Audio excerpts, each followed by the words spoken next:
I was honored to keynote a hospitality marketing conference earlier this week, where, as you might imagine, the bulk of the time was spent discussing artificial intelligence.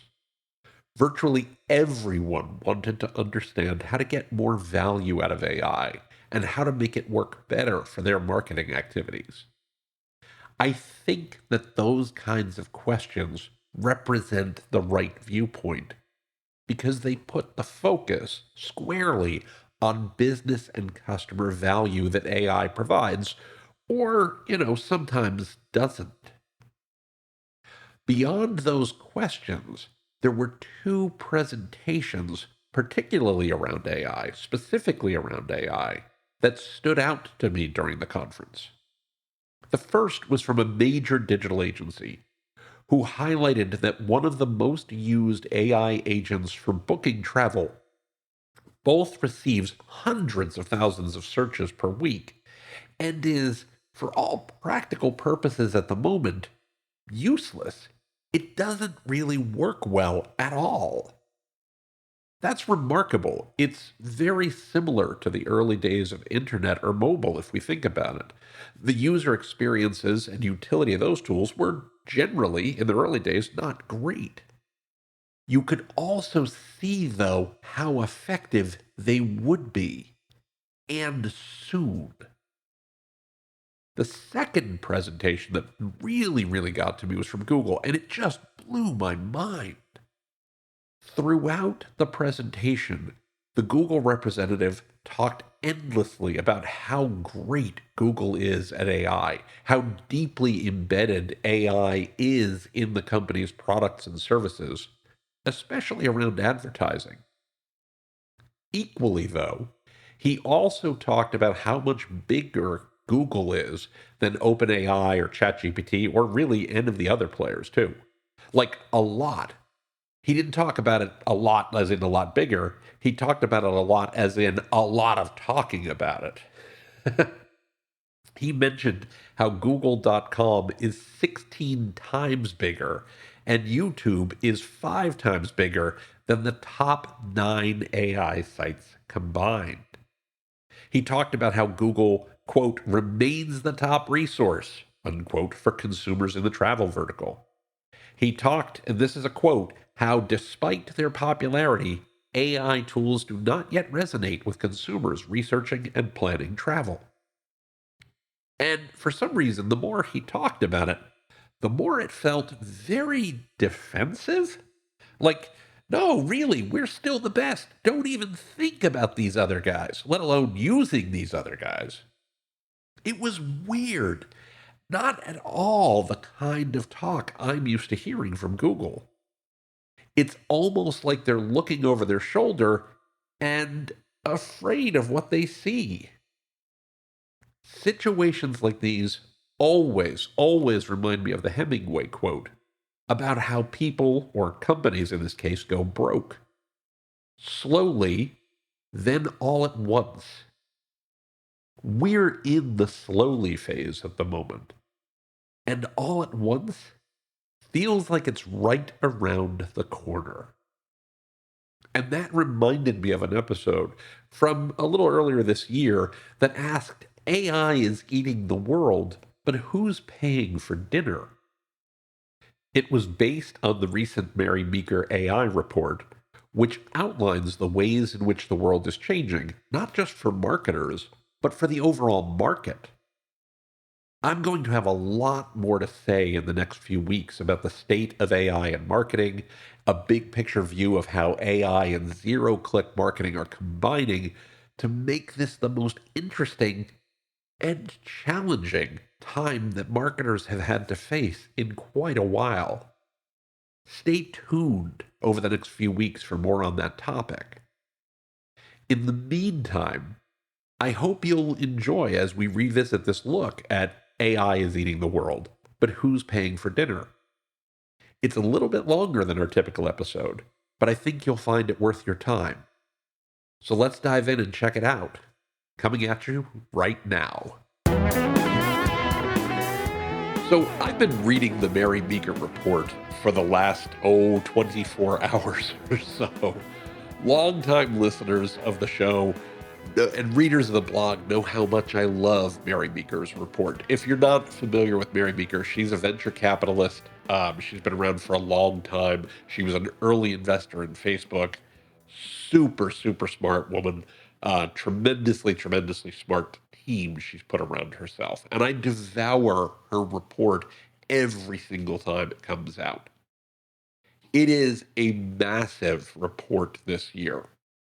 340 pages, almost entirely focused on artificial intelligence and what it means for the world today.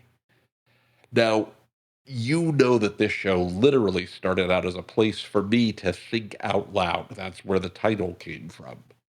This episode is going to be a little bit along those lines, in part because I'm going to be digesting this report for a couple of weeks. Again, this is a 340-page report. There's a lot in there, some of which are not so relevant to marketers and e-commerce professionals, and some of which are very relevant. But I want to talk about her key finding as it matters to you today, which is that AI adoption has outpaced the internet, mobile, and even cloud adoption curves. ChatGPT hit 800 million weekly users in just 17 months. That is faster than any technology we've ever seen. So AI isn't some future thing. You know that. It's here, it's now, it's beginning to become baked into the customer journey. What's also true is that those numbers require some clarification. First, adoption is not constant by age group.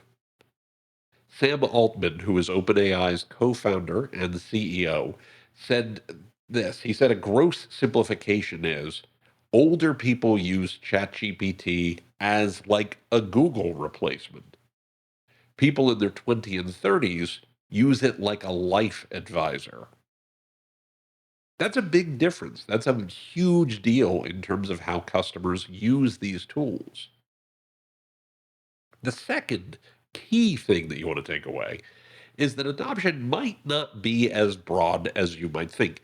People who listen to the show, people who I interact with on social media and the like, we're all fairly early adopters. So I think we think people have really taken this to heart.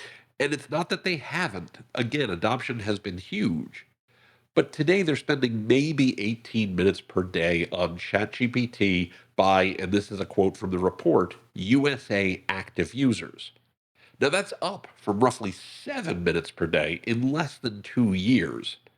Side note, the Meeker report doesn't show exact numbers, just ranges in 10-minute increments. The current number is definitely a bit below 20 minutes per day, but it's getting close to there. And the earlier number was definitely more than 5 minutes per day, but far fewer than 10. So, 7. Also, active users isn't clearly defined in the report, so we're not 100% sure how they mean, what they mean by active users.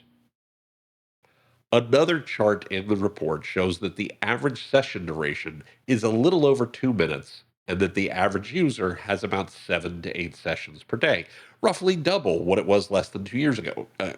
So again, tremendous growth. These are impressive numbers. My favorite stat that they show is that the Meeker report shows that searches for the term AI agent have grown almost 1,100% since January of 2024. So in less than 18 months, it's grown more than 1,100% or almost 1,100%. That is genuinely remarkable. What is also true is that A, it looks like those searches may have plateaued as of maybe February this year. And B, its peak number of 500,000 searches per week is roughly 1/10 of 1% of the over 96 billion searches Google gets every week. Don't get me wrong, 0.1% of 96 billion is still a pretty good sized number. It's also not everybody is searching for AI agents all the time. That's a big deal. Also, note they're searching on Google, right? Keep that in mind. We're going to come back to it. With no disrespect to Mary Meeker, far from it, I think she is brilliant. Part of her job is selling the world on the things she and her company have invested in, right? More than a few of her company's investments are AI companies. So, you can forgive her if she wants to give you a glass half full look at the world. And again, I don't think she's wrong that this is a big deal because by any measure, AI adoption is already big and it's getting bigger. There's a telling quote in the presentation from Microsoft's vice chair and president, Brad Smith. He said, like electricity and other general purpose technologies in the past, AI and cloud data centers represent the next stage of industrialization. In other words, data centers, the cloud, and AI are just a cost of doing business, kind of like the internet was once upon a time. Meeker herself writes the world's biggest tech companies, which, quick aside, she calls hyperscalers and the rest of us call big tech. Anyway, she continues by saying that the world's biggest tech companies, and this is a quote, are spending tens of billions of dollars annually, not just to gather data, but to learn from it, reason with it, and monetize it in real time. It's still about data, she continues, but now the advantage goes to those who can train on it faster, personalize it deepest, and deploy it widest. I might add, those who can monetize it. What I find really interesting is that according to her research, big tech has increased their capital and R&D spending roughly 20 plus percent for the per year for the last 10 years or so. But they've seen their cloud computing revenues increase roughly 37% per year during the same period. And I'm going to come back to this in a moment. There's this paradox she points out called Jevons paradox, Jevons paradox. I don't know how you say this. It's a new term for me. They note it was first proposed back in 1865. Jevon was an economist. Anyway, it states that, and this is a quote, the technological advancements that improve resource efficiency actually lead to increased overall usage of those resources. So, in short, costs fall, performance rises, and usage grows all in tandem. So as your costs fall, usage grows, which raises your costs. They conclude by stating this trend is repeating itself with AI. By the way, the people doing this a lot are folks like OpenAI and big tech. If you look at OpenAI's various actions over the last bunch of months, they've been super busy.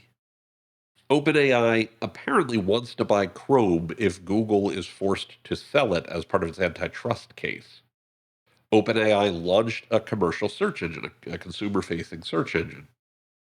They said they're thinking of launching a social network. They bought Johnny Ive's company to design products. They paid billions of dollars to buy that company. Now, these all could signal bold ambitions for OpenAI becoming the next big tech player, connecting customers across a variety of applications and platforms. I think it also kind of signals their current reality, which is that they don't have any way of recouping the billions of dollars they've already spent in developing their products.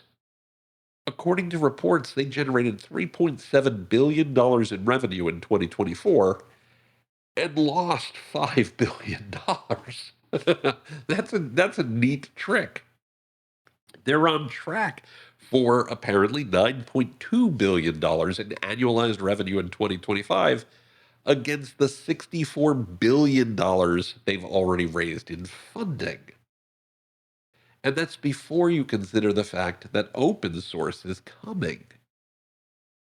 This feels a little to me like the dot-com bubble, where some companies invested in the internet, but not in things that they could actually make money for products from customers and for products and services that they offered. When you think about OpenAI, they're kind of selling the internet, but not the things on top of the internet that actually made money. And I think there's an implication for all of us in marketing and customer acquisition, which is if you're building your marketing workflows or you're building your go to market strategy solely around ChatGPT or GPT APIs, you may be betting on a shaky foundation. I'll admit, I've kind of come 180 on this. I originally thought they were the biggest threat to big tech, and they may still be. They may find a way to turn this into a lot of revenue really quick. But if you contrast what OpenAI is doing with Google or Microsoft or Amazon or Apple, our old friends in big tech, they're using AI to enhance existing high margin businesses like ads or cloud computing or hardware. They have integrated monetization paths. They don't have to make AI pay for itself directly. They own the ecosystem. They own the platforms, and they own the distribution of how they put this in front of customers. For example, we think about Microsoft Copilot and its deep integration with Microsoft Office. I know they call it 365, but come on, it's Office. Or Azure, their cloud computing platform. Amazon is using AI to improve its fulfillment, how quickly it gets orders to you, how it improves its ads, and how it improves its shopping user experience. Again, growing the business they already make a lot of money off of. Google's AI overviews and AI mode enhance the search monetization, as well as, again, their cloud computing platform. And Apple's on device AI could reinforce their dominance in selling hardware, where they make a boatload of money. The key differentiator is that big tech is integrating AI into already highly profitable and diversified businesses with huge user bases and a ton of different monetization options. AI is enhancing these existing engines rather than being the sole engine for revenue generation that OpenAI's got. And again, I think that's got a broad implication for those of us in marketing and e-commerce and customer acquisition. Because the smart money isn't just on cool AI, it's on embedding AI into some sort of scalable, profitable ecosystem. We have to think about how are we using these tools in a way that benefits our customers and our businesses. And so I think we need to really think about how we're putting AI to work for real. And I've got 5 quick recommendations. The first is we've got to treat AI like infrastructure. It's table stakes. It's not just some, fly by night thing. Much like the internet, we need to plan long term about how it shapes our businesses and how we want to build on top of this. The second is I wouldn't overcommit to a single vendor. If you're all in on any one of these guys right now, that may not work out in your favor. You got to build some flexibility into your MarTech stack and into how you're using these technologies to connect with your customers. The third is these folks all have to figure out how to make more money from these massive investments they're making. So prepare for some pricing volatility. You need to budget accordingly that the cost could go up even as the cost per transaction goes down. A big one is, of course, double down on your own proprietary data. You know that I say data is the crown jewels. It is absolutely true. It remains your competitive edge. Just like you don't really care about the internet, you care about what you do on top of it. You kind of don't care about AI. You care about how it makes your data more beneficial to your business. And then the last thing is keep an eye on how the market is shifting in AI. These platforms and the ecosystems they operate in are going to shift around a bunch in the coming days and in the coming months and in the coming years. You want to be prepared to succeed no matter what happens.